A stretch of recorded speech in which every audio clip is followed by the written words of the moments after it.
the garden of many plans.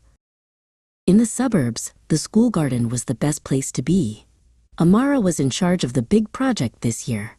She waited by the gate as Silas arrived in a hurry, carrying his heavy bag. Silas had brought all the tools, but they were in a mess. His garden shed was in disarray, with shovels and broken pots scattered everywhere. Silas stood in the middle of the room, scratching his head. Amara was in a bad temper when she saw the clutter. "We need this in order," she said in no uncertain terms. In an answer to her, Silas just sighed in exasperation and looked at his messy boots. In an effort to fix it, they discussed the plan in detail. In terms of design, everything had to be in accordance with the school rules. Silas sat on a bench and wrote the final list in ink.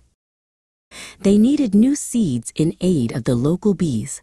Amara paid for the packets in cash.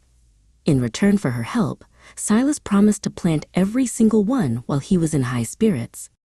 In the course of the week, the sun became very hot. In light of the heat, the young plants were in danger of drying out.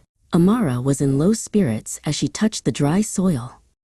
Silas worked in silence to build a protective fence. He dug a long trench that was 10 feet in length. In fact, he worked for 3 days in a row to get the job done. In the event of a storm, they added a sturdy cover to the patch. In addition to the roof, they kept the tools in good condition. Amara and Silas worked in turn to hammer the wood. Soon, the colorful flowers were finally in sight. Everything was in order and looked beautiful. Amara was in love with the bright sunflowers and the red roses blooming in the corner.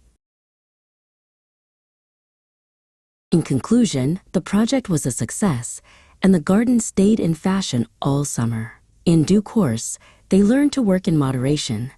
They stayed in touch with nature and remained great friends.